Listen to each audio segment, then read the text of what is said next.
Hey guys, it's Michael with Bronco Logic again. In today's video, we're going to discuss the 2020 Bronco and what it needs to be successful. How do we do that? Ford, if you're listening, pay attention.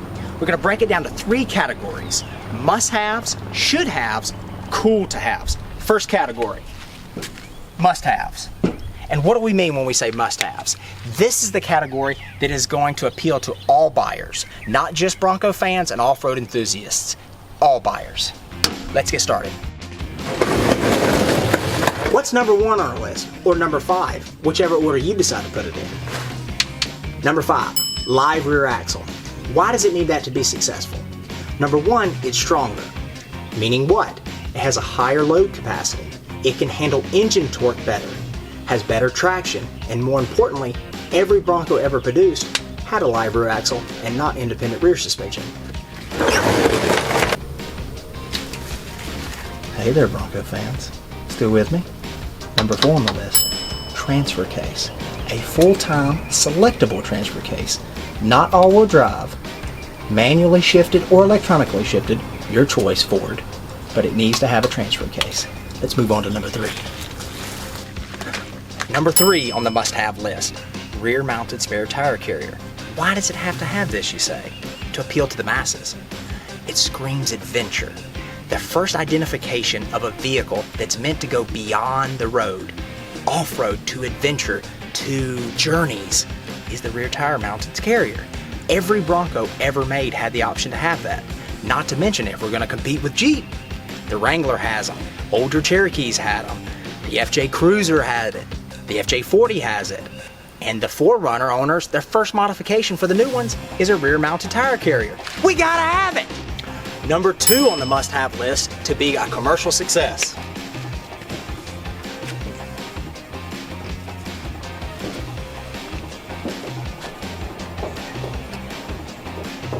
That's little Timmy hanging out in the four-door Bronco. It's got to have it. As much as the purist in me wants a two-door Bronco, and you do too, it's got to have this for mass appeal, practicality, function, and it's got to be competitive with the Jeep Wrangler. Jeep Wrangler, the new JL, they're selling four doors 3-to-1 to the two doors. Ford, it's got to have the four-door.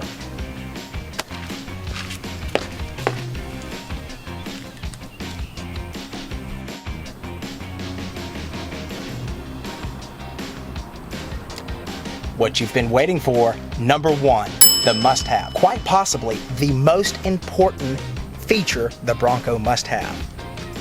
You guessed it. The top's got to come off.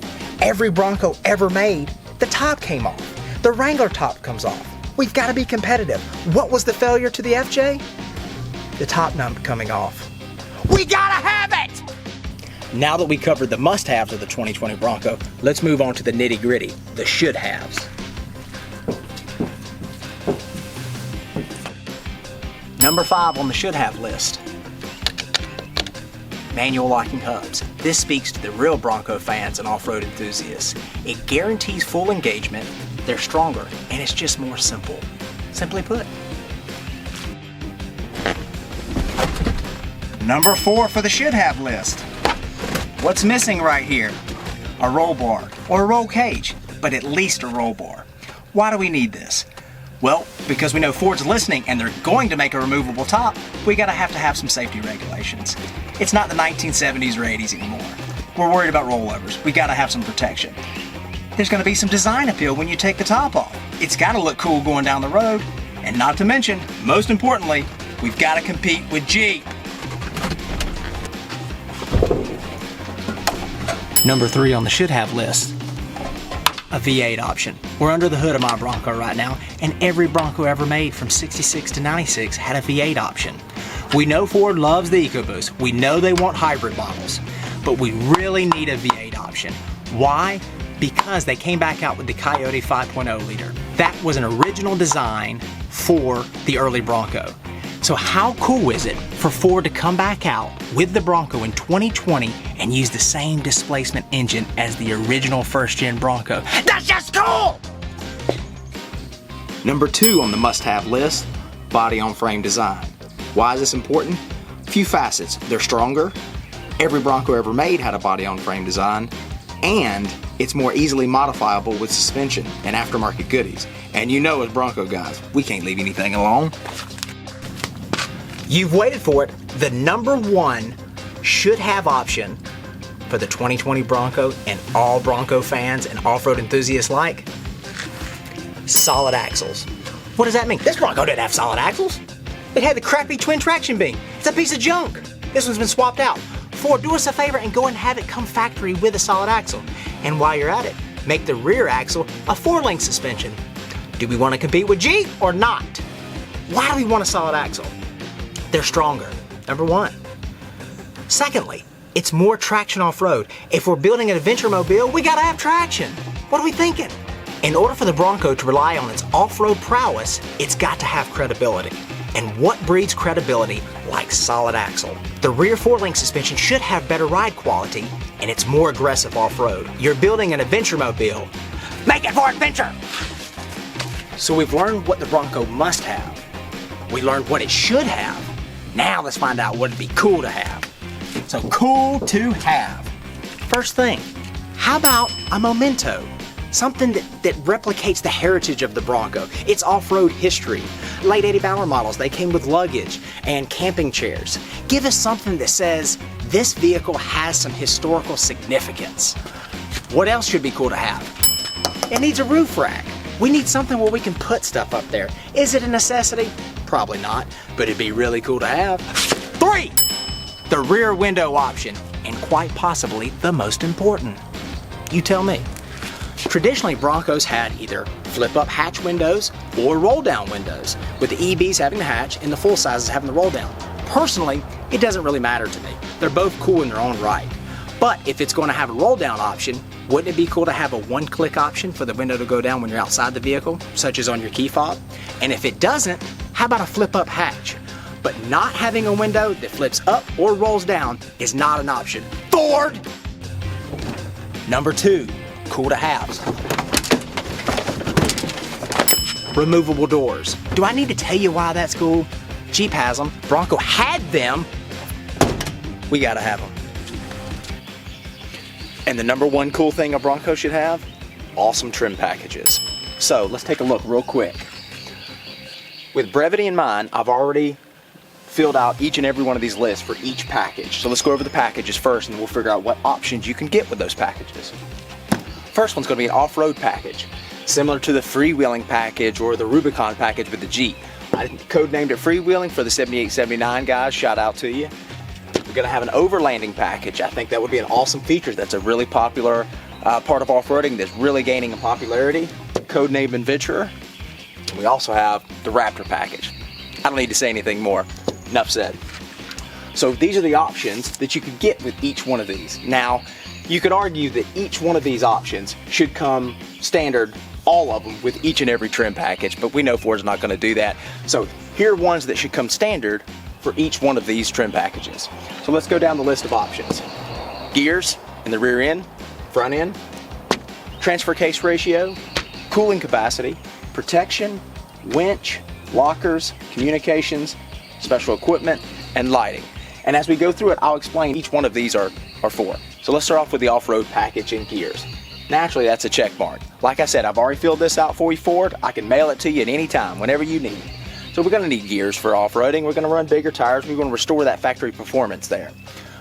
Transfer case ratio. We want a lower transfer case ratio so that we can have a lower crawl speed so we can apply the most amount of torque possible at the lowest RPM possible.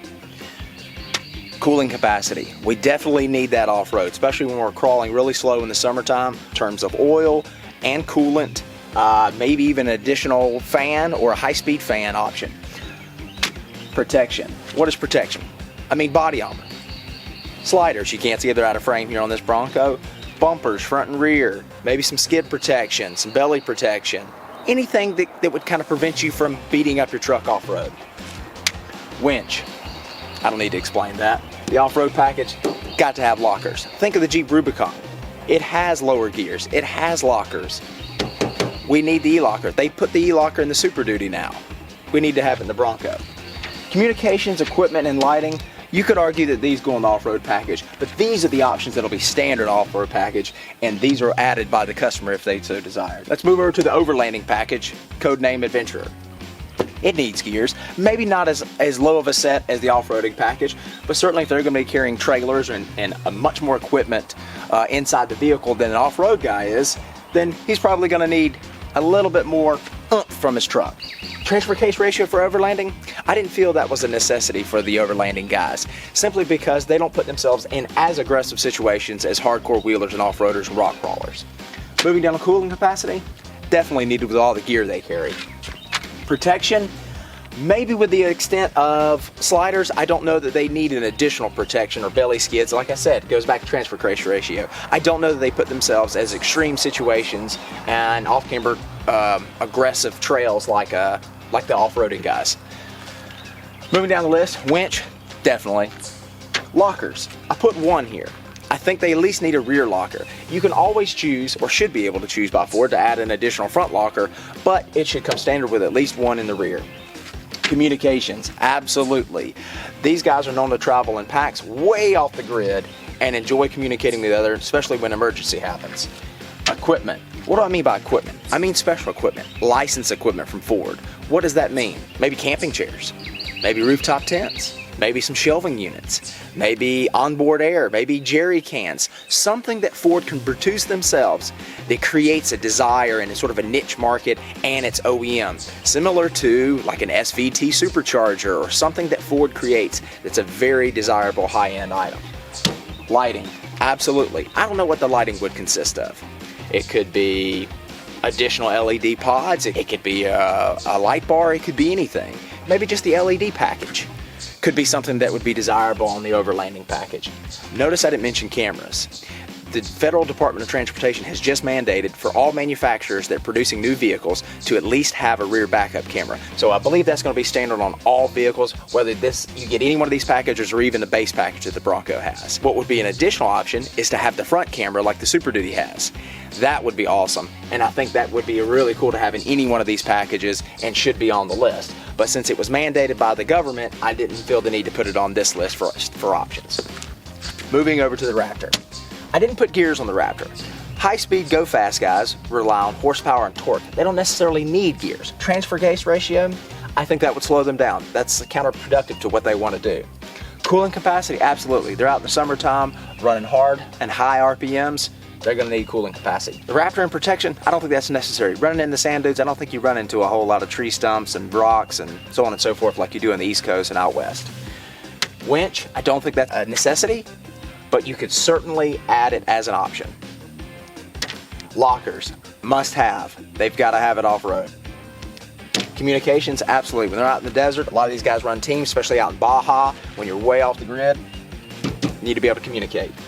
Equipment, I didn't check this because the Raptor will have its own suspension, much like the F-150 Raptor. It's going to have bulging fenders, it's going to have wider stance, it's going to have coilovers, it's going to have a suspension specifically designed for go-fast off-road racing.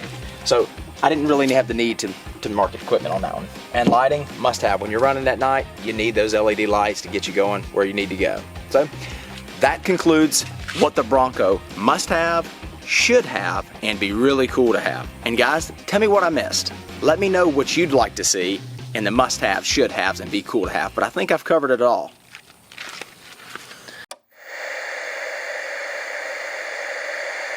An off-road enthusiast, but to be a commercial success across all platforms and demographics. Nope.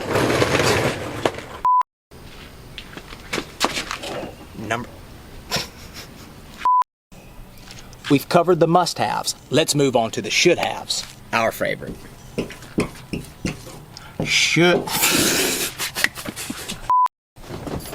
But Michael, what's number 2 on the list of cool-to-have options? I can't get out.